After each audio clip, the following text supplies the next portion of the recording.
సుంకశాల ఘటనపై తెలంగాణ ప్రభుత్వం చర్యలు తీసుకుంది. ప్రాజెక్ట్ డైరెక్టర్ పై బదిలీ వేటు పడింది. అలాగే ప్రాజెక్టు కన్స్ట్రక్షన్ సర్కిల్ 3 అధికారులను సస్పెండ్ చేశారు. CGM Kiran Kumar, GM Mariaraj, DGM Prashant, manager హరీష్లపై సస్పెండ్ వేటు పడింది. కమిటీ నివేదిక ప్రకారం విధుల్లో నిర్లక్ష్యం వహించినందుకు ఈ చర్యలు తీసుకున్నారు. అలాగే నిర్మాణ సంస్థకు షోకాజ్ నోటీసులు జారీ చేశారు. ఉన్నత స్థాయి విచారణకు ఆదేశించింది ప్రభుత్వం.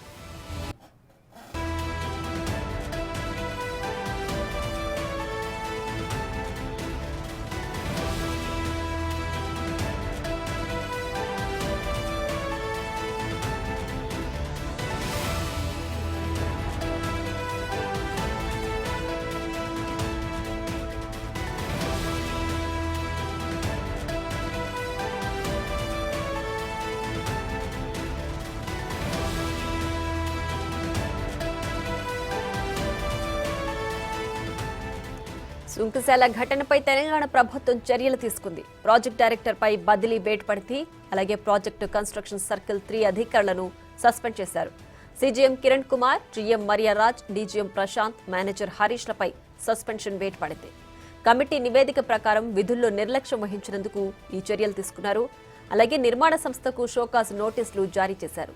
ఉన్నత స్థాయి విచారణకు ఆదేశించింది ప్రభుత్వం.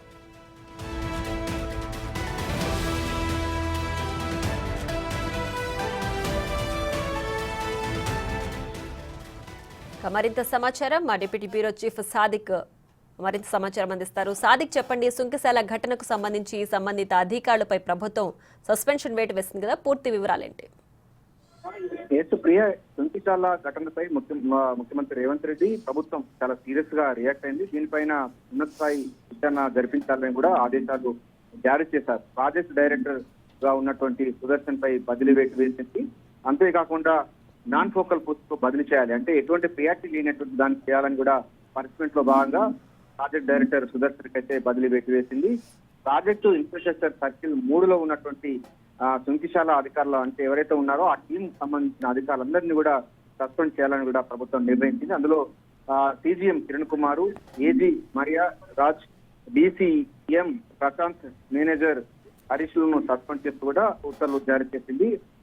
మేరకు పురపాలక శాఖ ప్రిన్సిపల్ సెక్రటరీ దానకిషోర్ ఈ మేరకు వారికి సస్పెన్షన్ వేటు వేయడం జరిగింది. సుంకశాల ప్రమాద ఘటనపై జలమండలి ఉన్నత స్థాయి అధికారులతో కమిటీ కూడా ఏర్పాటు చేయడం జరిగింది. ఎందుకంటే సుంకశాల నుండి హైదరాబాద్ కు మంచినీరు తాగునీటి సరఫరా చేసేందుకు గాను ఇది నాగర్ సాగర్ లిఫ్ట్ బ్యాంక్ నుంచి కూడా సుంకశాల 3 టన్నుల ద్వారా ఒక సర్జిపూల్ నుంచి వెళ్ళి నీటిని పంపింగ్ చేయాలి. ఇక్కడికి తాగునీటి అవసరాల కోసం తీసుకున్నారు. అయితే అది అనతి కాలంలోనే అది కుప్పకూలిపోవడం, రిటర్నింగ్ వాల్ కుప్పకూలడం పట్ల ప్రభుత్వం చాలా సీరియస్ గా రియాక్ట్ అయింది. అంతేకాకుండా నిర్మాణం సంబంధించినటువంటి సంస్థలైనటువంటి మెగా కూడా షోకాజ్ నోటీస్ జారీ చేసింది. సో ప్రాథమికంగా అయితే ప్రస్తుతం అయితే ఇంటర్నల్ గా అధికారుల పైన విచారణ చేయాలని కూడా ప్రభుత్వం ఆదేశాలు జారీ చేసింది. మరోవైపు దీనిపైన పూర్తి స్థాయిలో కూడా విచారణ జరిపించేందుకు ప్రభుత్వం సిద్ధంగా ఉన్నట్టుగా అయితే తెలుస్తా ఉంది. ఎందుకంటే మెగా ఇన్ఫ్రాస్ట్రక్చర్ డెవలప్మెంట్ సంబంధించినటువంటి వాళ్ళే, అటు మేడిగడ్డ బ్యారేజీలు చేసింది వాళ్ళే, ఇప్పుడు సుంకశాల ఘటన కూడా చేసింది వాళ్ళే. సో ఒకే నిర్మాణ సంస్థ ఇటువంటి కార్యక్రమాలు చేస్తున్నారు. నాణ్యత పరమైనటువంటి అంశాలు ఇంకేమున్నాయి, అదేవిధంగా కృష్ణా నది పైన నిర్మించినటువంటి చాలా బ్యారేజీలకు సంబంధించిన అంశాలపైన కూడా పూర్తి విచారణ చేపట్టే అవకాశం అయితే ఉంది. నాగర్ సాగర్ లెఫ్ట్ బ్యాంక్ నుంచి వెళ్ళి దాదాపు 17 బ్యారేజీలు కూడా ఏర్పాటు చేశారు. వాటన్నిటిపైన కూడా ఇంటర్నల్ గా ఆడిట్ చేస్తూ అదేవిధంగా దానిపైన విచారణ జరిపేందుకు అయితే ప్రభుత్వం సిద్ధంగా ఉంది. బాధ్యులు తీవ్రమైన చర్యలు తెలుస్తా ఉంది. ఎందుకంటే దీనిలో ప్రమేయం ఉన్నటువంటి సీజీఎం కిరణ్ కుమార్ ను అదేవిధంగా జీఎం మరియా రాజును ప్రశాంత్ ను మేనేజర్ హరీష్లను సస్పెండ్ చేస్తూ తాజాగా ఉత్తర్వులు జారీ చేసింది. ప్రాజెక్ట్ డైరెక్టర్ గా ఉన్నటువంటి సుదర్శన్ ను బదిలీ పెట్టి వేస్తూ ఆయనకు ఎటువంటి ప్రాధాన్యత లేని అంటే నాన్ ఫోకల్ పోస్ట్ కు బదిలీ చేయడం అనేది రాజకీయంగా ప్రాధాన్యత సంతరించి అధికార వర్గాల్లో తీవ్ర గుబులు పుట్టిస్తున్నటువంటి విషయంగా చెప్పవచ్చు. సాదిక్, అలాగే ఈ ప్రాజెక్ట్ లో ఎవరి ప్రమేయం అయితే ఉందో, ఎవరైతే నిర్లక్ష్యం వహించారో వాళ్ళందరి పైన చర్యలు తీసుకున్నారా, లేదంటే ఇంకా ఎవరైనా అధికారులు ఉన్నారా?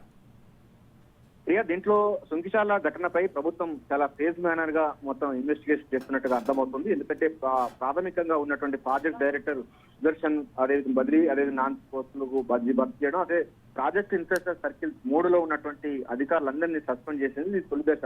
ఆ తర్వాత నిర్మాణ సంస్థ కూడా షోకాజ్ నోటీసులు జారీ చేసింది. ఇది 2వ దశ. సో దీనిపైన కూడా ఇంకా ఎటువంటి నాణ్యత లోపాలను తీసుకోవడం దానికి ఉన్నత స్థాయి విచారణ కూడా ఆదేశాలు జారీ చేయడంతో ఆ ఉన్నత స్థాయి విచారణ ఆదేశాలు ఆ యొక్క రిపోర్ట్ ఆధారంగా మరికొంతమంది కూడా వేటు పడే అవకాశం ఉంది. నిర్మాణ సంస్థ కూడా షోకాజ్ నోటీసు జారీ చేయడం అనేది కూడా ఇక్కడ మనకు గుర్తుంచుకోవాలి. ప్రధానంగా ఇది కేసు బ్యాన్ గా జరుగుతున్నట్టు తెలుస్తుంది. తక్షణంగా బాధ్యులైన వారిపైన సస్పెన్షన్ వేటు వేసింది. నాన్ ఫోకల్ పోస్టుకు అయితే బదిలీ చేసింది.